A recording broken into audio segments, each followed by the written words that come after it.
बिस्मिल्लाहिर्रहमानिर्रहीम अस्सलाम वालेकुम। Welcome to our YouTube channel. दोस्तों, क्या हाल चाल है आपका। तो इस वीडियो में हम बात करने वाले हैं English 101 English comprehension quiz number 2 के हवाले से, और मैं आपको इस वीडियो में इसका राइट सोल्यूशन प्रोवाइड करूंगा और 30 MCQs जो हैं वो बिल्कुल राइट सॉल्वड हैं। ठीक है, अगर आपको फ़ाइल चाहिए तो उसके लिए आपको जो है ना व्हाट्सएप ग्रुप ज्वाइन करना पड़ेगा, वहाँ पे आपको फ़ाइल्स भी मिल जाएंगी। ठीक है, तो उसके बाद हम स्टार्ट करते हैं। जो हमारे पास यहाँ पे पहला क्वेश्चन है वो देख लेते हैं हम, लेकिन उससे पहले मैं एक चीज़ आपको यहाँ पे क्लियर करता जाऊँ कि इसमें जो क्वेश्चंस है वो मेरे अपनी तरफ से पूरा जोर लगा के राइट सॉल्व किया है, और अगर इसमें आपको हो सकता है कि बंदे से मिस्टेक हो जाती है, अगर कोई आपको मिस्टेक नज़र आए आपने मुझे भी बताना है और उसको सेट भी करना है। ठीक है, तो जो हमारे पास यहाँ पे पहला क्वेश्चन है ना वो ये है कि a greater possibility of whale with visual aid is the risk of them। ठीक है, जब हम विजुअल एड इस्तेमाल कर रहे होते हो तो उसमें जो सबसे ग्रेटर पॉसिबिलिटी होती है रिस्क की, तो वो क्या होती है? वो क्या होती है? Miss interpreting, representing, calculating. तो विजुअल एड को रिप्रेजेंट करना जो है ना वो रिप्रेजेंट करना मुश्किल होता है, इसमें रिस्क होता है। तो इसका जो हमारे पास राइट ऑप्शन बनता है वो क्या बनता है? हमारे पास सी बनता है। ठीक है, रिप्रेजेंटिंग। उसके बाद जो हमारे पास नेक्स्ट क्विज़ है वो हम देख लेते हैं। ठीक है, क्विज़ 2 है जी हमारे पास के ही looks strange I don't no. वो क्या था कि वो बंदा जो है ना वो स्ट्रेंज नज़र आ रहा था लेकिन मुझे पता नहीं है। ठीक है, from what country does he come. इसका जो राइट ऑप्शन है वो हमारे पास क्या है? सी है। मैं थोड़ा शॉर्ट करता जा रहा हूँ ताकि आपका टाइम बचे। ठीक है, इसका राइट ऑप्शन क्या है? सी है कि he looks strange I don't know from what country does he come. ठीक है, ये बिल्कुल राइट सॉल्व है, इस पर मुझे कोई डाउट नहीं है। ठीक है, उसके बाद जो हमारे पास तीसरा क्विज़ है यहाँ पे कि the children balloon was slowly into the sky. ये बहुत ही सिंपल सा क्वेश्चन है कि the children balloon was slowly into the sky. तो इसमें ऑप्शन अगर देखो आप, एक स्काई का है जो कि बिल्कुल गलत है, दूसरा स्लोली है वो ऑलरेडी है। ठीक है, वाज स्लोली। ठीक है, और राइजिंग बलून। तो यहाँ पे जो राइट ऑप्शन है वो है सी, राइजिंग। मतलब कि जो बच्चों के बलून्स थे वो आस्था से स्काई में राइज कर रहे थे, ऊपर की तरफ बढ़ रहे थे। ठीक है, उसके बाद चौथा क्वेश्चन हमारे पास है कि what is the synonym for the word illicit. Illicit जो है उसका सिनोनिम क्या है? तो इलिसिट का जो सिनोनिम है वो है इलीगल, मतलब कि गैर कानूनी। तो इसका मानी जो है ना वो जो राइट ऑप्शन है वो ये डी बनता है। ठीक है, इलीगल। ठीक हो गया। उसके बाद हमारे पास जो क्वेश्चन 5 है, ठीक है, सॉरी क्वेश्चन 6 है मेरे ख्याल से, हम एक हम छोड़ गए थे। क्वेश्चन 5 है कि ही रिसेंटली मैरिड आ वुमेन। ठीक है, कौन सी वुमेन से इसने शादी की है? Beautiful Greek young, young beautiful Greek, beautiful young Greek. ठीक है, तो इसका राइट ऑप्शन क्या है? सी बनता है, ब्यूटीफुल यंग ग्रीक वुमेन। ठीक है, उसके बाद हमारे पास क्वेश्चन जो 6 है, ठीक है, क्वेश्चन 6 हमारे पास है कि Ben's new watch was it cost $2 and after 2 days it does not work any more. ठीक है, जो बेंस था उसकी जो वॉच है वो क्या है? वो चीप है, यानी वो बड़ी सस्ती थी, और $2 की बड़ी सस्ती थी। ठीक है, 2 दिन के बाद उसने वर्क करना भी छोड़ दिया था। राइट इसका जो ऑप्शन है वो हमारे पास डी है, चीप। ठीक है, ये भी बिल्कुल राइट सॉल्व है। जिस पे मुझे थोड़ा सा भी डाउट हुआ वो मैं आपके साथ क्लियर कर दूंगा। ठीक है, उसके बाद क्वेश्चन हमारे पास 7 है कि इज़ योर ब्रदर होम। तो एट होम आता है यहाँ पे। ठीक है, ये पंक्चुएशन यहाँ पे यूज़ की गई है। ठीक है, प्रपोजिशन सॉरी। तो is your brother at home, घर पे है, क्या आपका भाई घर पे है?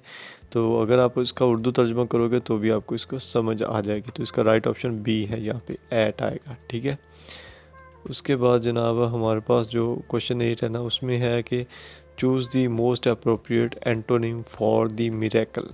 मिरेकल के लिए जो एंटोनिम है यानी उसका जो मुतरादिफ है वो आपने चूज़ करना है। ठीक है, तो यहाँ पे इसका जो ना वो आ जाएगा, सेंसेशन है। ठीक है, वेंडर है, मार्वल है, यूजलनेस है। तो इसके जो मुझे सही लगा है वो है सेंसेशन। ठीक है, इस क्विज़ को आपने जो है ना वो अच्छे से मतलब क्या करना है, इसको वेरीफाई कर लेना है। ठीक है, तो मुझे जो इसका सही लगा है वो है सेंसेशन, जो इसका राइट ऑप्शन पहला बनता है। ठीक है, उसके बाद क्वेश्चन 9 है कि before that we never think of travelling to China.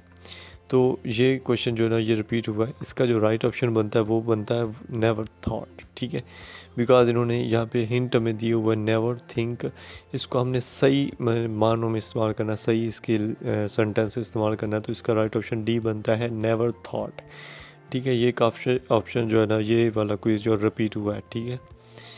उसके बाद हमारे पास जो है ना 10 क्वेश्चन जो इसमें देखें तो यहाँ पे एंटागोनिस्ट की उन्होंने इंटोनिम पूछा है, most appropriate antonym for the antagonist. तो एंटागोनिस्ट जो होता है वो क्या होता है, वो सपोर्टर होता है आपका, मतलब दोस्त होता है, सारा होता है, ठीक है, आपको सपोर्ट करने वाला होता है। तो यहाँ पे अगर ऑप्शन में देखें तो पहला फोई है यानी दुश्मन, राइवल मतलब दुश्मन, एडवर्सली मतलब मुखालिफ काम करने वाला। तो राइट ऑप्शन जो है वो इसका बी बनता है, सपोर्टर, ठीक है। उसके बाद यहाँ पे क्विज 2 के क्वेश्चन पहला अगर हम देखें तो है कि माई report because I had a problem with my computer not finish, साथ में उन्होंने क्या किया है, हिंट भी दिया है, ठीक है। तो इसका राइट ऑप्शन जो होता है वो आता है आई डिड नॉट फिनिश, मतलब मैंने अपनी रिपोर्ट मुकम्मल नहीं की थी क्योंकि मेरे कंप्यूटर में प्रॉब्लम थी, ठीक है। इसका राइट ऑप्शन जो है वो क्या है, सी है, ठीक है। उसके बाद हमारे पास जनाब जो यहाँ पे दूसरा क्वेश्चन आना था, ठीक है। Which one of the following is not an adverb, इनमें से एडवर्ब कौन सी नहीं है, ठीक है। एडवर्ब कौन सी नहीं है, एडवर्ब क्या होती है कि जो कि वर्ब के साथ ऐड होके उसके वर्ब को मतलब ज़्यादा इंगेज कर दे, ज़्यादा पावरफुल, ज़्यादा मीनिंगफुल बना दे। तो यहाँ पे अब्रप्टली, विलफुली, फाइनेंशियली, ये सारे क्या है एडवर्ब्स हैं, लेकिन जो अट्रैक्टिव है वो क्या है, वो एडजेक्टिव है, ठीक है, एडजेक्टिव है, ठीक है, जो कि किसी चीज़ में एडजेक्टिव मतलब उसकी चीज़ को ज़्यादा अहमियत देता है, ठीक है, एडजेक्टिव। इसका राइट ऑप्शन जो है वो डी है, ठीक है। उसके बाद क्वेश्चन 3 में अगर हम देखें तो a vegetarian can be defined as someone who does not eat meat, fish, eggs etcetera, and यहाँ पे आ जाएगा इंस्टेड, ठीक है। पहला राइट ऑप्शन इसका है इंस्टेड, ही और she eats vegetables, fruits, grains and seeds, ठीक है। इसका राइट ऑप्शन क्या है, ए है, ठीक है। उसके बाद जनाब हमारे पास क्वेश्चन जो आता है 4 के the noun form of compete, compete जो है ना इसकी नाउन फॉर्म क्या है हमारे पास, कंपटीशन है, और या इसकी नाउन फॉर्म होती है कॉम्पिटिटर, ठीक है। कॉम्पिटिटर यहाँ पे दिया हुआ नहीं है, तो हमारे पास जो दूसरा इसका नाउन फॉर्म है वो है कंपटीशन, जो कि ऑप्शन सी है, और ये राइट ऑप्शन लगा हुआ है, ठीक है।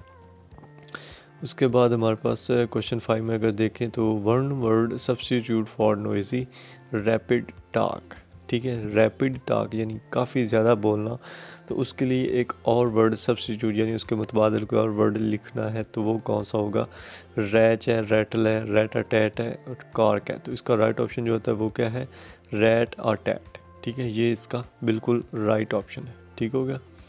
उसके बाद जनाब हमारे पास क्वेश्चन 6 आता है कि the suffix in the nouns adversary, secretary and actually means, ठीक है।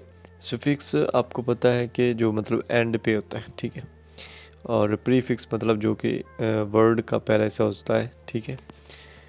तो इसमें नाउन जो एडवर्सरी, सेक्चुअली और एक्चुअली है, इनके मीनिंग्स का जो सुफिक्स बताना है, ठीक है। अब मैंने को जितना मुझे सर्च किया मैंने, और मुझे जो इसका राइट ऑप्शन मिला वो ये मिला है, ठीक है, पर्सन कंसर्न्ड, क्योंकि जो एडवर्सरी है या सेक्रेटरी है या एक्चुअली, उसका मतलब ये होता है कि पर्सनल का कांटेक्ट करना, यानी आपके साथ इंगेज होना। तो इसमें जो राइट ऑप्शन बनता है वो ए बनता है। आपने इसको अपने लफ्ज़ों में मतलब अपने तरीके से इसको सर्च करना है, इसको वेरीफाई कर लेना है, ठीक है।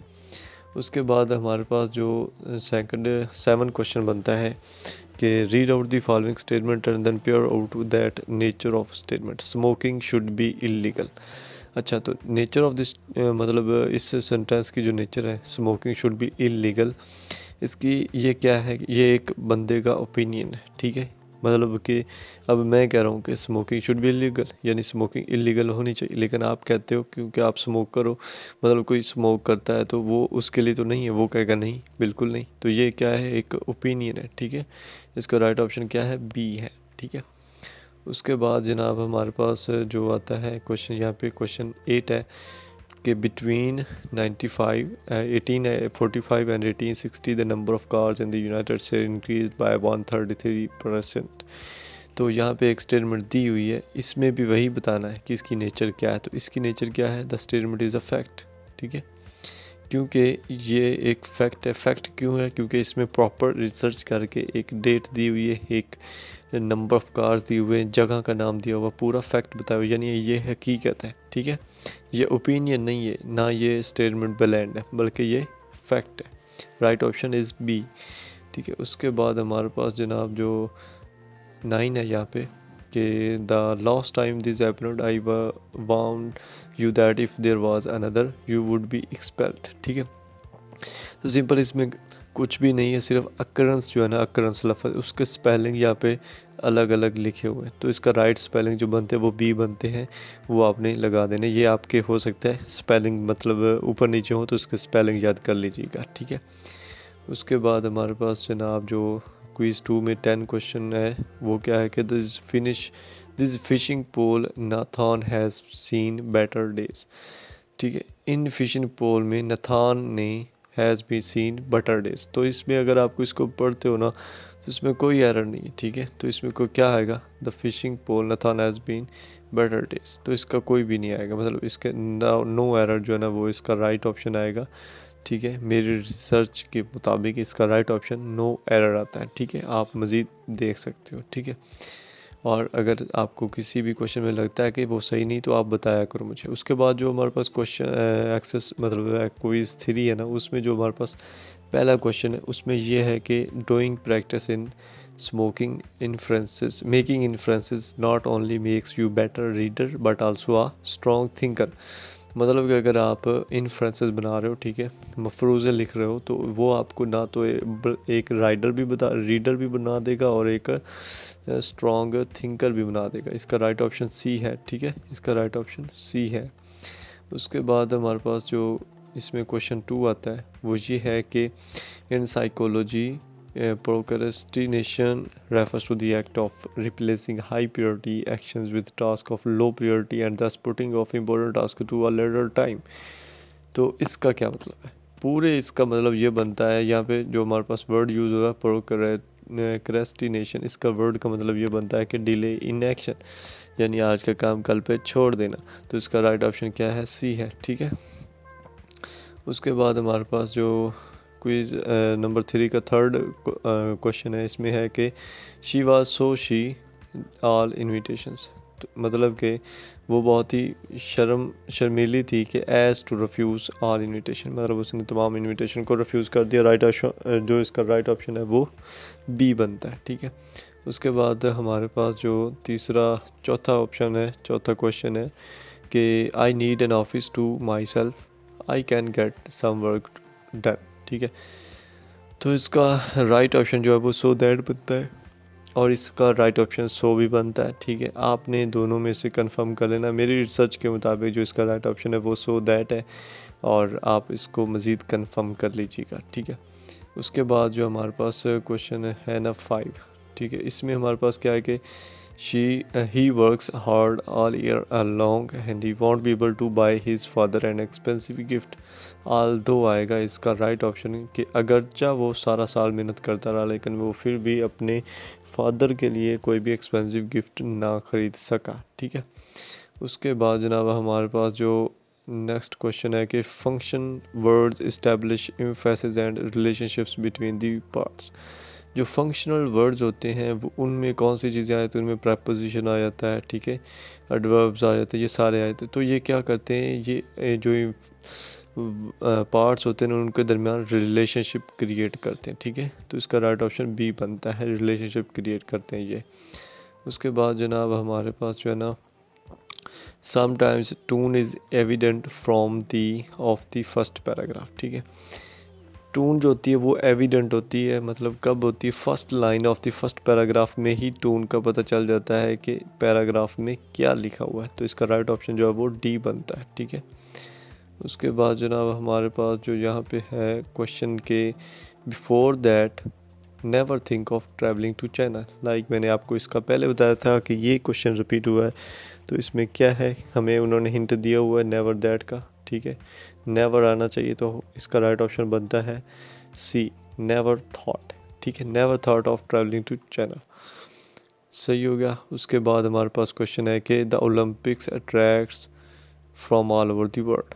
जो ओलंपिक है यानी जितने भी ओलंपिक मुकाबले होते हैं वो क्या करते हैं, all over the world attract करते हैं किसको, कॉम्पिटिटर्स को। ठीक है, कॉम्पिटिटर्स को मतलब कि जो कंपटीशन लड़ने वाले, ठीक है, जो प्लेयर्स हैं उनको कॉम्पिटिटर्स बोला जाता है। ठीक है, इसका राइट ऑप्शन ए बनता है। ठीक हो गया। उसके बाद हमारे पास जो यहाँ पे क्विज़ है कि just as a speaker voice can project a range of feelings or writers can project one or more tones or feelings। तो इसमें जो राइट ऑप्शन बनता है वो आता है वर्ड्स एंड फेरेसेस, मतलब कि जो राइटर है, ठीक है, जो राइटर है उसके जो वर्ड्स और फेरेसेस हैं वो प्रोजेक्ट करते हैं वन और मोर टोन्स और फीलिंग्स। तो इसका राइट ऑप्शन बी है। ठीक है, यहाँ पे हमारे पास 30 MCQs जो थे वो कंप्लीट हो गए हैं। आई होप आपको जो ये 30 MCQs अच्छे लगे होंगे और इनमें से 2-3 जो है वो कन्फ्यूज़न वाले थे, जो मैंने आपको बताया कि आपने सर्च करना है और उनको क्या करना है, वेरीफाई कर लेना। और अगर आपके पास टाइम नहीं, पेड पे क्विज़ करवाना चाहते हैं तो आप मुझसे इस नंबर पर रब्ता कर सकते हैं। और अगर अभी तक आपने चैनल को सब्सक्राइब नहीं किया तो जल्दी से करें, और वीडियो अच्छी लगी तो लाइक भी कर दें ताकि आने वाली वीडियोस भी आपको मिलती रहें। मिलेंगे नेक्स्ट वीडियो में, अपना ख्याल रखिएगा। अल्लाह हाफ़िज़।